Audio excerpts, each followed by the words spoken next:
Ang tanimbala modus sa NAIA lalo't meron na naman daw na biktima kaya mga pasahero ibinabalot na naman ang kanilang bagahe. Nasa frontline ng balitang yan si Gerard de la Peña. Mintik na yan. O, tingnan nyo yung maleta. O, nakabalot na naman. Nakakahiya kayo. Alam mo, dapat mahiya kayo. Tatak ng Duterte yan. Tandaan ninyo. Talamak ang laglag bala sa airport. Tinanggal ni President Duterte, former President Duterte, yan laglag bala. Nakakainis po. Yung mga magagandang nagawa ni Tatay Digong, bumabalik. At sana yung magagandang nagawa ni Tatay Digong, pakituloy naman. Kasi alam ko yung ano niyan eh. Dahil, especially dati, no, na nagmamanage pa ako ng banda, paalis-alis po kami ng bansa, paalis-alis sa probinsya. So madalas po ang flight ko, siguro sa isang taon, nakakasampu ako na flight. Okay? Abala po yan. Magbabalot ka, ipaplastic. O kaya, nagkaroon ng plastikan, maraming plastikan dyan sa airport eh. Nagkaroon ng plastikan, suputan dyan sa airport, kamahal naman. Tapos pagdating mo dun sa destination mo, sisirain mo. So talagang para ka lang nagtapon ng pera dyan. Mahiya-hiya kayo ha. Mahiya-hiya naman kayo sa administrasyon ng Duterte. Natanggal na yan eh. Bakit may ganyan na naman? Naglalakas ng loob. Hindi na kayo nahiya sa mga Duterte? Pambira o. Sobrang nakakaya sa mga turista, correct.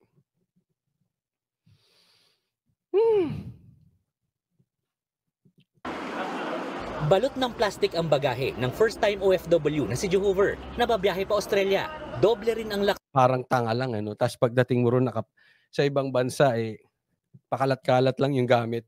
Paggamit ng Pilipino naka-plastic, parang embarrassing. Sa kanyang maleta, ang discarding ito ni Jehover, dala ng takot nang umano'y nagbabalik na tanimbala modus sa NAIA. Binalot ko na lang doon, saka pagdating dito, ganun din. Saka nilagyan ko pa rin ng cable tie. Para sure. Kasi hindi ba kayo nahihiya dyan sa airport? Balot na balot, tapos nilagyan ng cable tie. It means walang tiwala sa inyo. Alam mo, kulang na lang, lagyan ng aso yan eh. Yung maleta, lagyan ng aso para hindi buksan, hindi laglagan ng bala. Diba? Ewan ko, hindi ba kayo nahihiya? sabi nila kasi pag zipper, madali lang butasan. So binalot ko na lang ganito. Usap-usapan kasi ngayon ang public post si Charity Imam. May nakuha raw na bala sa kanyang bagahe nang paalis siya pa Thailand nitong Enero. Sakit sa puso niyan, ano?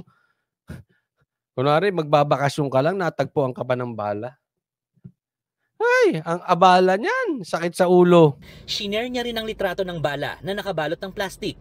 Bagamat inamin niyang may lisensya siya para sa baril, hindi raw sa kanya ang nakuhang bala. Sa huli, hinayaan na raw siya makabiyahe. Yan meron. Naalala ko ganyan eh, di ba? Sa mga OFW, di ba may ganyan? Mahal din yan. Lalo sa amin, kung ordinaryong Pilipino kami, di naman kami talaga OFW pangmatagalan ng biyahe. Kasi alam nyo naman sa banda, mga 3 months, 6 months lang. Di ba? Gagastusan mo pa yan. Ay, nakakatawa. Tayo lang atang may airport na may negosyong plastic. Nakakatawa, no? Airport na may negosyong plastic. Ang daming plastic sa airport.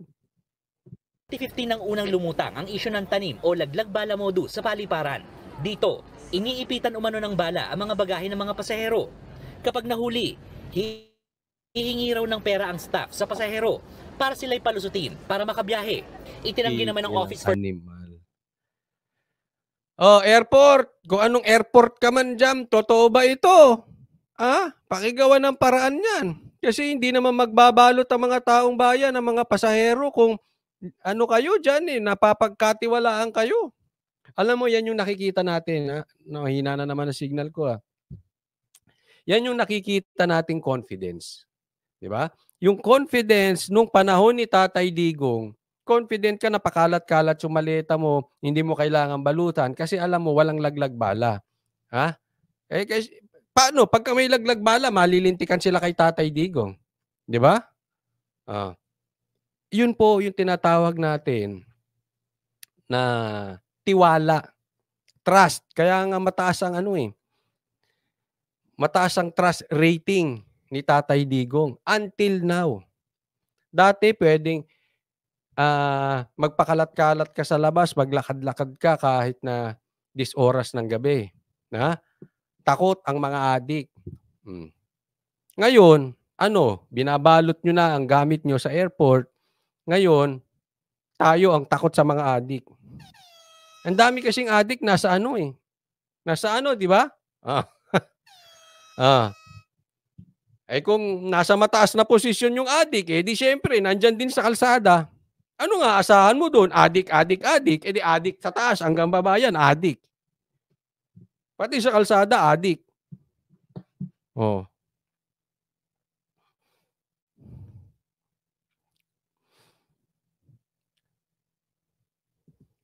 Transportation Security o OTS na may kinalaman ng kanilang tauhan sa nakuhang bala sa bagahe ni Charity. Hindi raw hinawakan ng sinumang staff ang maleta niya. Yung pasahero po yung naglalagay ng kanilang bagahe doon sa ating x-ray machine. So yung x-ray machine po, at that time, nireject po niya yung bag ng pasahero.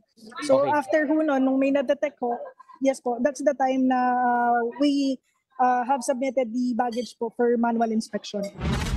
Paglilinaw. Ayaw natin manghusga, okay? Kasi sabi ko nga, di ba? Nasa sa kanila ang paghuhusga. Pero tingnan nyo mabuti. Hindi daw hinahawakan ng staff ng airport itong gamit. Ang naghahawak lang daw ay yung mga pasahero. Posible, okay? Tanggapin natin yung argumentong ganyan. Posibleng nagsasabi siya ng totoo.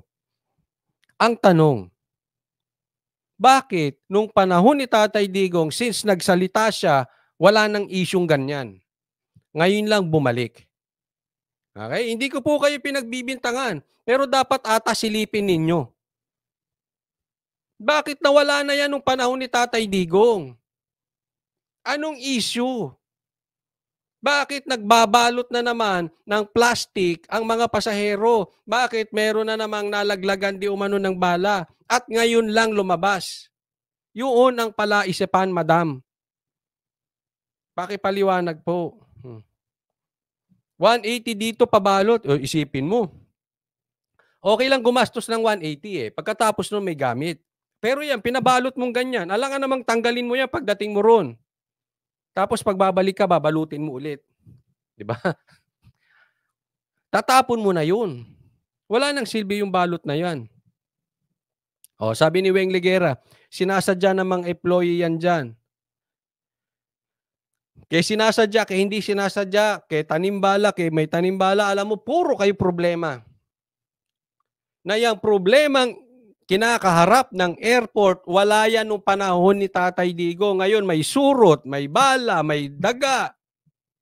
Ano pa? May lumunon ng pera. May nagbulsa ng pera. Walang kuryente kung kailan maraming pasahero. Hindi na ba kayo nasawa sa kapalpakan nyo dyan? Honestly, hindi ba kayo nahihiya? Simula nang naupo si Marcos, ang dami ng kapalpakan ng airport.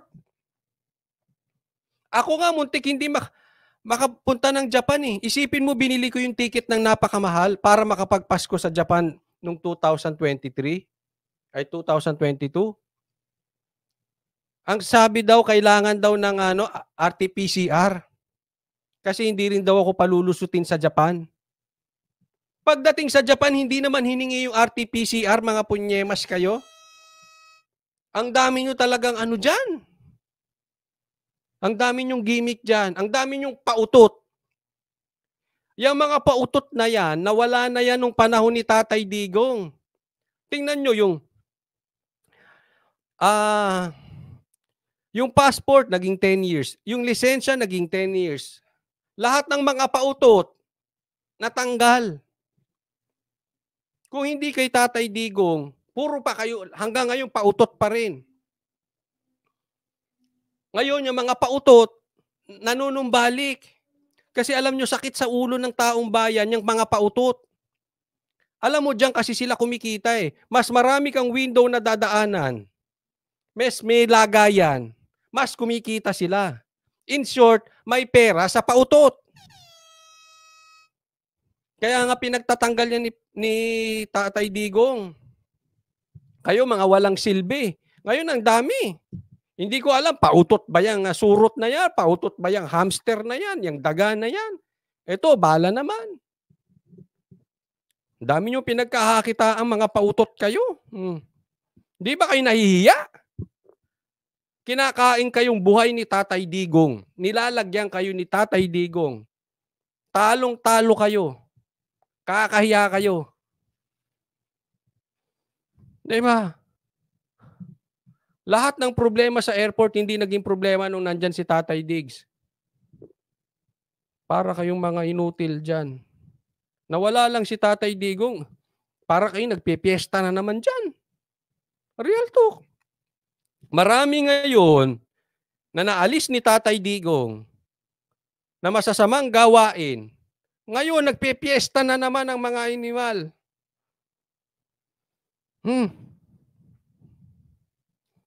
Huwag sana kayo matsambahan.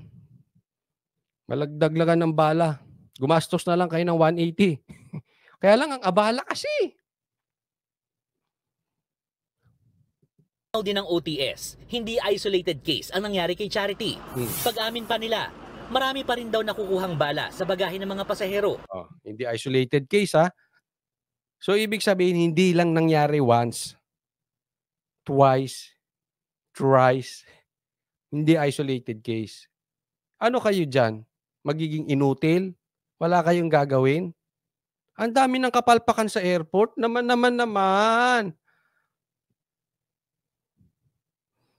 Ilan pa? Sige, pakisagot lang dyan sa airport na yan. Ilang problema pa ang ibibigay niyang airport na yan? Sige nga. Anong susunod after laglag bala? Laglag panty? Hindi na kayo naubusan ng kapalpakan. Kinarir nyo kabubuhan. Ay nako.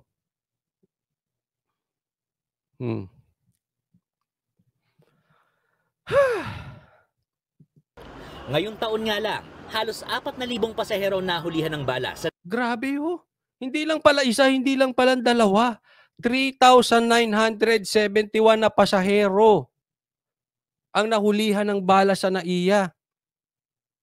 January 1 to March 13. Ay, laglag bala na nga ito. Ano pa ba yan? Isa na lang, akalain nyo ha. Isa na lang. 3,972 na. Buti 971 lang. Anong connect? Wala lang. Isa na lang, 3,972 na. Grabe, no?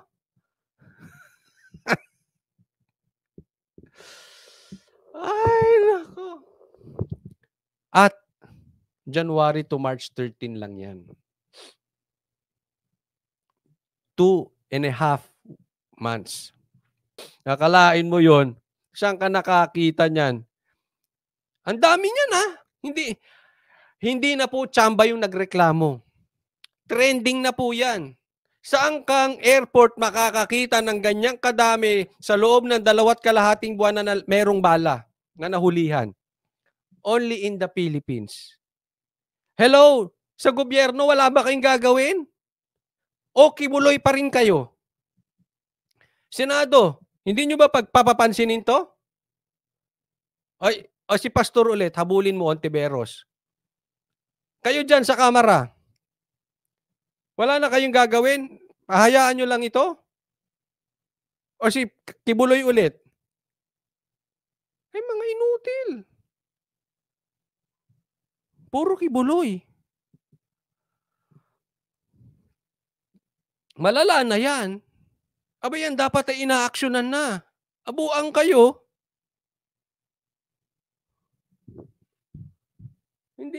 Hindi na tama yan. Alam mo, wala na kayo sa katinuan kung meron ng ganitong kalala at kibuloy pa rin kayo. Anong silbi nyo dyan? Kayo ba ay hinalal ng tao? Ilang kayong congressman, kibuloy? Ito naman si Tambayuda, hindi nagsasalita. Ginagawa niyong spoiled si Tambayuda. Sip-sip, yung mga aso. Yung kampon ni Tambayuda ang salita ng salita. Wala bang dila yung speaker? Paano naging speaker yan kung hindi nagsasalita? Hayaan mong siyang ipagtanggol yung kanyang sarili.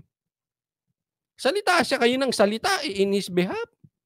Kaya yan nagiging weak, nagiging spoiled. Panayang tanggol nyo kay Tambayuda. Kaya nga naging speaker siya, dapat nagsasalita eh. O sabi ni Jeb Rivera, correct. Kung hindi na TV, hindi mapapansin yan, mga animal.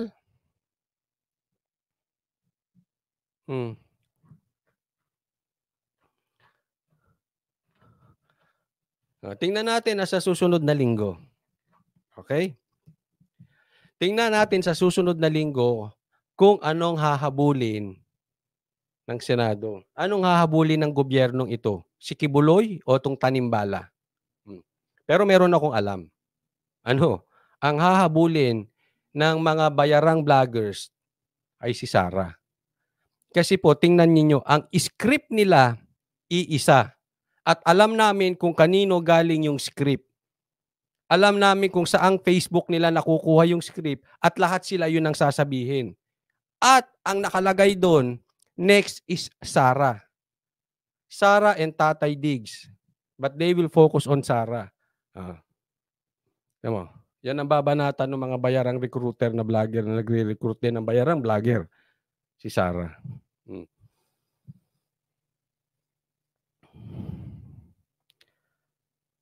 O sabi ni Hong Kong OFW, ginagamit lang nila si pastor para takpan ang kababuyan ng Senado. Correct. 'Di ba?